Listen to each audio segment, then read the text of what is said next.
कान को क्या दो जगह से छिदवा सकते हैं? क्या खवातीन का मर्दों से कान छिदवाना जायज है? नीज क्या कान में एक से जायद छेद करवा सकते हैं? यानी कान के ऊपर जो नरम हड्डी होती है इस पर भी छेद करवा सकते हैं? सौजा अब्दुल्ला, ये छेद करवाना जायज है, मगर जवान लड़की के लिए किसी मर्द से कान छिदवाना जायज नहीं है। ये काम किसी खातून से करवाएं। या जब छोटी बच्ची हो उस वक्त उसके जीनत के लिए आप उसके कान, तो छोटी बच्ची है तो वो मर्द भी कर सकता है ये काम, तो जायज है कान को छिदवाना। चाहे एक सुराख उसमें करवाएं या दो करवाएं, इसमें कोई हरज नहीं है, लेकिन जवान औरत ये काम मर्द से न करवाए। क्या खवातीन का नाक छिदवाना जायज है?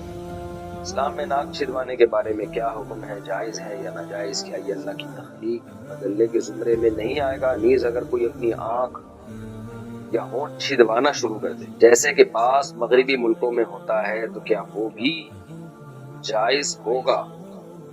ज़ैनब कराची से, नाक और कान छिदवाना जायज है, बाकी होंठ और ये फिर ये गुलूब है कि नाक का तो हिस्सा भी नरम होता है और ये कान का हिस्सा भी नरम होता है, इसमें तो कोई तगीर खल्क़िल्लाह नहीं होती। लेकिन होठों को शुरू कर दिया या और बॉडी के, जैसे नबी सल्लल्लाहु अलैहि वसल्लम ने जिस्म गुदवाने को हराम करार दिए, ये जो जिस्म में जो है वो सुराख करके भर देते हैं उसको, ये बिल्कुल हराम है, ये भी तगीर खल्क़िल्लाह में दाखिल है। गुस्ल के वक्त कान की बालियां उतारना जरूरी है क्या? हैज़ की हालत में कानों में जो बालियां पहनी जाती हैं या नाक में पहना जाता है, क्या गुस्ल करते वक्त इसको धोना लाजमी है? बिनते इनायत, डेरा इस्माइल खान। जी हाँ, धोना लाजमी है। अगर हिलाने से पानी अंदर पहुंच जाता है तो निकालना जरूरी नहीं है। अगर हिलाए बगैर, यानी वो जो नाक पे है या कान पे बाली है उसको निकाले बगैर सुराख में पानी नहीं पहुंचता, तो फिर उसको धोना लाजमी है। उसको खोलना और पानी पहुंचाना लाजमी है। तो वहमी ना बने, थोड़ा सा भी यूं करें तो पानी पहुंच जाता है आराम से। उसको हिला ले अच्छी तरीके से बाली को। कानों में जो खवातीन के बालियां होती हैं, पानी का छींटा डाल के ना अच्छी तरह से बाली को हिला लिया जाए और पानी फेंका जाए तो पानी पहुंच जाता है। क्या खुला के बाद निकाह हो सकता है? एक खातून इंडिया से, मेरा 1 महीने पहले खुला हुआ है, अब हम दोबारा निकाह करना चाहते हैं। अलबत्ता खुला में मेरी मर्जी शामिल नहीं थी, हमारी फैमिली के मसाइल की वजह से ये हुआ था। हम दोनों ने अपने मुंह से कुछ नहीं कहा था, सिर्फ कागजात पर दस्तखत किए थे। क्या ये खुला हो गया था? जी हाँ, हो गया था। अगर मियाँ ने दस्तखत कर दिए थे तो एक, अगर उस पर 3 तलाकें नहीं लिखी थी, खुला का लफ्ज लिखा हुआ था, तो ये 1 तलाक़ बाइन है। आप जब चाहें दोबारा निकाह नए मेहर के साथ कर सकते हैं। आइंदा शोहर को 2 तलाकों का इख्तियार होगा। कुत्ते का मुंह लग जाए तो जिस्म नापाक हो जाएगा। आबिद साहब ऑस्ट्रेलिया से, अगर कुत्ते का मुंह या जबान जिस्म या कपड़े के किसी हिस्से में लग जाए तो क्या करें? क्या इसे पाक कराना जरूरी होगा? और पाक करने का क्या तरीका होगा? देखिए, मुंह लगने से नापाक नहीं होता, जबान लग जाएगी यानी थूक लग जाएगा ना कपड़ों पे, तो कपड़े नापाक हो जाएंगे। और उसका वही तरीका है जो आम नापाकी को दूर करने का तरीका है।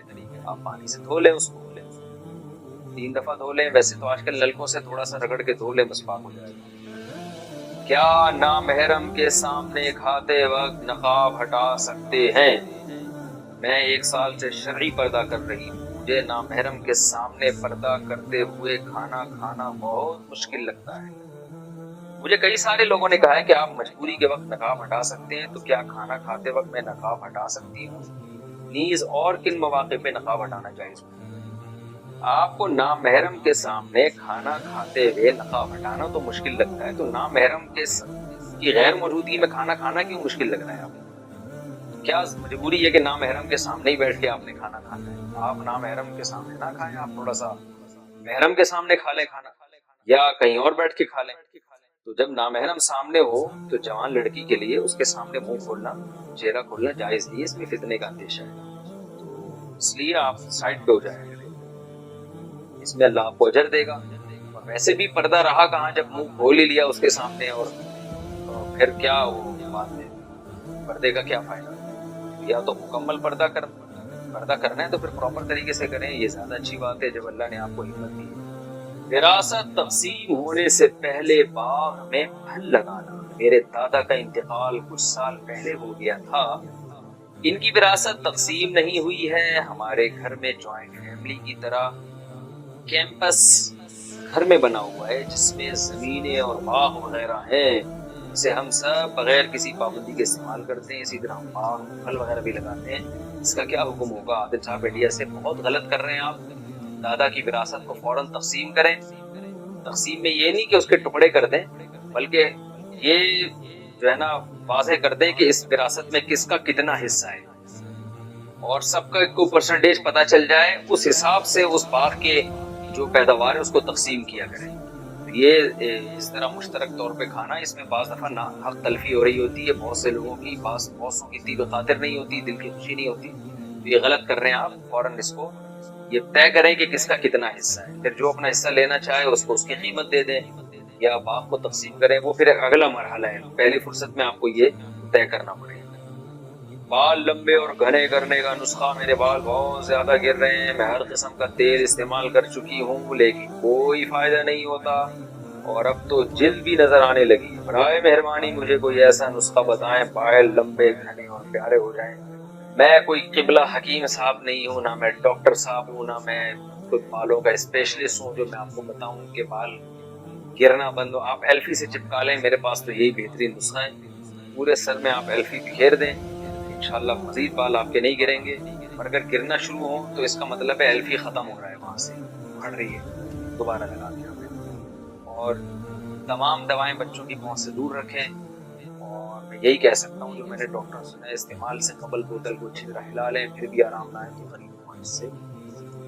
غسل میں کلی اور ناک میں پانی ڈالنے کا حکم.